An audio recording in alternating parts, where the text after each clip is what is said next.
Mr. Widemouth. During my childhood, my family was like a drop of water in a vast river, never remaining in one location for long. We settled in Rhode Island when I was 8, and there we remained until I went to college in Colorado Springs. Most of my memories were rooted in Rhode Island, but there were fragments in the attic of my brain which belonged to the various homes we had lived in when I was much younger. Most of these memories are unclear and pointless. Chasing after another boy in the backyard of a house in North Carolina, trying to build a raft to float on the creek behind the apartment we rented in Pennsylvania, and so on. But there is one set of memories which remains as clear as glass, as though they were just made yesterday. I often wonder whether these memories are simply lucid dreams produced by the long sickness I experienced that spring, but in my heart I know they're real. We were living in a house just outside the bustling metropolis of New Vineyard, Maine, population 643. It was a large structure, especially for a family of 3. There were a number of rooms that I didn't see much in the 5 months we resided there. In some ways it was a waste of space, but it was the only house in the market at the time, at least within an hour's commute to my father's place of work. The day after my 5th birthday, attended by my parents alone, I came down with a fever. The doctor said I had mononucleosis, which meant no rough play and more fever for at least another 3 weeks. It was horrible timing to be bedridden. We were in the process of packing our things to move to Pennsylvania, and most of my things were already packed away in boxes, leaving my room barren. My mother brought me ginger ale and books several times a day, and these served the functions of being my primary from entertainment for the next few weeks. Boredom always loomed just around the corner, waiting to rear its ugly head and compound my misery. I don't exactly recall how I met Mr. Widemouth. I think it was about a week after I was diagnosed with mono. My first memory of the small creature was asking him if he had a name. He told me to call him Mr. Widemouth because his mouth was large. In fact, everything was about him was large in comparison to his body. His head, his eyes, his crooked ears, but his mouth was by far the largest. "You look kind of like a Furby," I said as he flipped through one of my books. Mr. Widemouth stopped and gave me a puzzled look. "Furby? What's a Furby?" he asked. I shrugged. "You know, the toy, the little robot with big ears. You can pet and feed them, almost like a real pet." "Oh," Mr. Widemouth resumed his activity. "You don't need one of those. They aren't the same as having a real friend." I remember Mr. Widemouth disappearing every time my mother stopped in to check on me. "I lay under your bed," he explained. "I don't want your parents to see me because I'm afraid they won't let us play anymore." We didn't do too much during those first few days. Mr. Widemouth just looked at my books, fascinated by the stories and pictures they contained. The 3rd or 4th morning after I met him, he greeted me with a large smile on his face. "I have a new game we can play," he said. "We have to wait until your mother comes in to check on you because she can't let us play. It's a secret game." After my mother delivered more books and soda as the usual time, Mr. Widemouth slipped from underneath my bed and tugged my hand. "We have to go to the room at the end of this hallway," he said. I objected at first, as my parents had forbidden me to leave my bed without their permission, but Mr. Widemouth persisted until I gave in. The room in question had no furniture or wallpaper. Its only distinguishing feature was a window opposite the doorway. Mr. Widemouth darted across the room and gave the window a firm push, flinging it open. Then he beckoned me to look at the ground below. We were on the 2nd story of the house, but it was on a hill, and from this angle the drop was farther than 2 stories due to the incline. "I'd like to pretend up here," Mr. Widemouth explained. "I pretend there is a big soft trampoline below this window and I jump. If you pretend hard enough, you bounce back like a feather. You want to try?"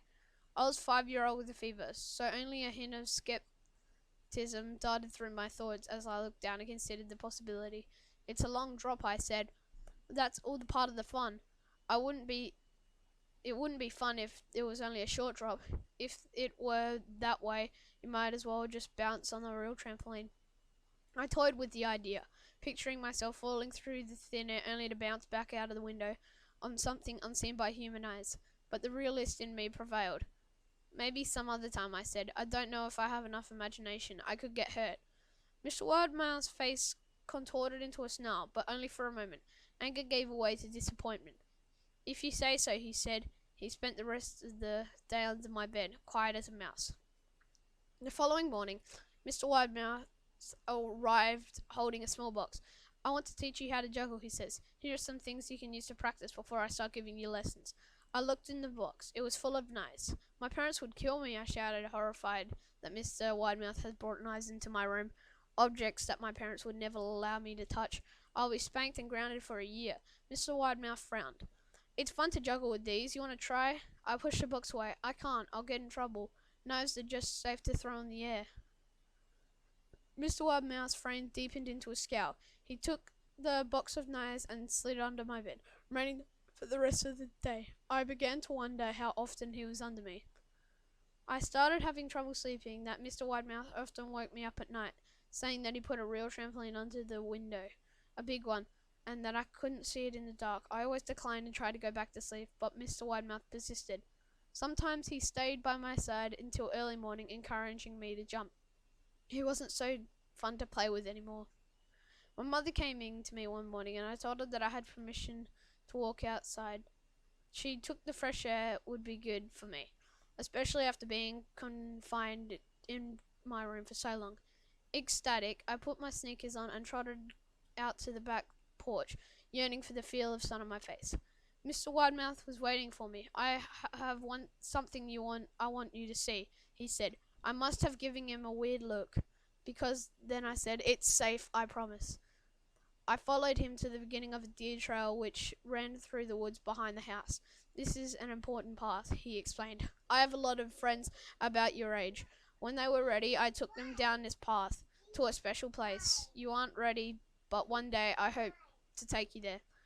I returned to the house, wondering what kind of place lay beyond that trail. 2 weeks after I met Mr. Widemouth, the last load of our things had been packed into a moving truck. I would be in the cab of that truck, sitting next to my older father for the long drive to Pennsylvania. I considered telling Mr. Widemouth that I would be leaving, but even at 5 years old, I was beginning to suspect that perhaps the creature's intentions were not to my benefit, despite what he said otherwise. For this reason, I decided to keep my departure a secret. My father and I were at the truck at 4 a.m. He was hoping to make it to Pennsylvania by lunchtime tomorrow, with the help of an endless supply of coffee and a 6-pack of energy drinks. He seemed more like a man who was about to run a marathon rather one who was to spend 2 days sitting still. Early enough for you? He asked. I nodded and placed my head against the window, hoping for some sleep before the sun came up. I felt my father's hand on my shoulder. This is the last move, son, I promise. I know it's hard for you, as sick as you've been. Once Daddy gets promoted, we can settle down and you can make friends. I opened my eyes as we backed out of the driveway. I saw Mr. Widemouth's silhouette in my bedroom window. He stood motionless until the truck was about to turn into the main road. He gave a pitiful little wave goodbye, a steak knife in hand. I didn't wave back. Years later, I returned to New Vineyard. The piece of our land house stood upon was empty except for the foundation. As the house burnt down a few years after my family left, out of curiosity, I followed the deer trail that Mr. Widemouth had shown me. Part of me expected me to jump from a large tree and scare the bejesus out of me, but I felt that Mr. Widemouth was gone somehow and tied to the house that no longer exists. The trail ended at New Vineyard Memorial Cemetery. I noticed that many of the tombstones belonged to children.